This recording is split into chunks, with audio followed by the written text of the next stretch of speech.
बिस्मिल्लाहिर्रहमानिर्रहीम। मैं उर्दू की टीचर लतीफ़ नियाज़ी मेमोरियल हाई स्कूल से, और हम सबक आते ही जो काम दूसरों की रीडिंग कर रहे हैं।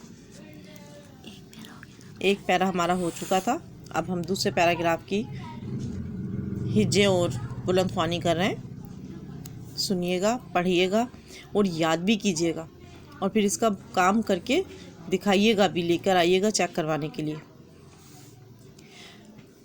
पढ़ेंगे बिस्मिल्लाहिर्रहमानिर्रहीम। कुछ ही देर गुजरी थी, काफ छेपेश कुछ ही देर गुजरी थी कि बारिश की बूंदें बरसने लगी। यानी थोड़ी ही देर में बारिश की बूंदें गिरने लगी, टपकने लगी, बरसने लगी, और देखते ही देखते बारिश तेज़ हो गई। सबके चेहरे खुशी से खिल उठे। जब बारिश तेज़ होती है तो सब खुश होते हैं, अच्छा लगता है बारिश में नहाना भी सब बच्चों को। तमाम रात बारिश वक्फे वक्फे से बरसती रही, पूरी रात बारिश होती रही। अगली सुबह गर्मी की शिद्दत में कमी हो गई, यानी तेज़ी, जो गर्मी में तेज़ी थी, हफ्सा, वो सब ख़त्म हो गया था और मौसम खुशगवार हो गया था। हसन की गली में मौजूद घर वाले असलम सब्ज़ी वाले का इंतज़ार कर रहे थे। हसन की गली में ज़ाहिर है बारिश के अंदर कोई बाज़ार तो गया नहीं, गर्मी थी और मौसम बारिश हो रही थी। गर्मी में भी कोई बाज़ार नहीं जा रहा था और अब बारिश में भी कोई बाज़ार नहीं गया, तो सब लोग, पूरी गली वाले असलम सब्ज़ी वाले का इंतज़ार कर रहे थे कि सब्ज़ी वाला आएगा तो हम उससे सब्ज़ी ले लेंगे।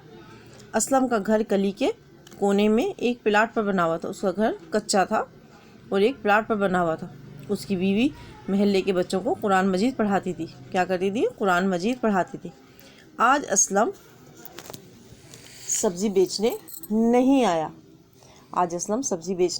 आया। शाम को गली के चंद लोग इकट्ठे जमा होकर असलम की खैरियत, हाल चाल पूछने, मालूम करने उसके घर गए।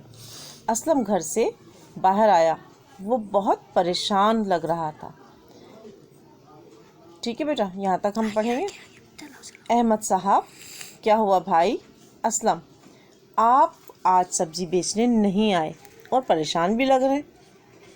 अहमद साहब, ये मुकालमा है, एक दूसरे से बातचीत कर रहे हैं, ये हम बता रहे हैं इसमें। अब हम यहाँ से मुकालमा शुरू हो गया है। क्या हुआ भाई? अहमद साहब ने असलम से पूछा, आप आज सब्ज़ी बेचने नहीं आए और परेशान भी लग रहे हैं। वजह पूछने लगे वो। असलम, जो असलम में सब्ज़ी वाला है, उसने कहा, अब वो बोल रहा है, क्या बताऊं साहब, मैं कल सुबह घर वालों को गांव छोड़ने गया था। सोचा था शाम को वापस आ जाऊंगा, मगर बारिश की वजह से रुक गया। आज सुबह जब घर पहुंचा तो वो चुप हो गया। असलम यहाँ पे कुछ नहीं बोला, वो खामोश हो गया। दूसरे साहब जो उनके साथ ही खड़े थे अहमद साहब के साथ, शाहिद साहब, उन्होंने कहा, तो क्या हुआ असलम भाई?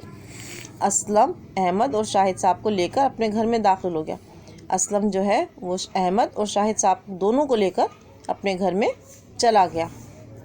असलम, देखें, बारिश की वजह से मेरे कच्चे घर की छत जगह जगह से टपक गई और घर में मौजूद तमाम सामान ख़राब हो गया है। असलम की आंखों में आंसू आ गए। वो गरीब था, ज़ाहिर उसे दोबारा बनाने के लिए टाइम लगता, पैसे चाहिए होते, तो वो परेशान हो गया। अब मैं कैसे घर वालों को वापस लाऊं? वो अपने घर वालों को वापस लाए, कैसे लेके आए? घर भी टूटी, छत भी टूट गया, बहुत परेशान था। बच्चों ने स्कूल जाना है और मुझे अपने काम पर। ठीक है, यहाँ तक हम पढ़ेंगे। उसके बाद हम आगे दूसरी वीडियो पे देखिएगा आप लोग कि मैं इसके आगे का बताऊंगी और बुक वर्क भी करवाऊंगी। ठीक है बेटा।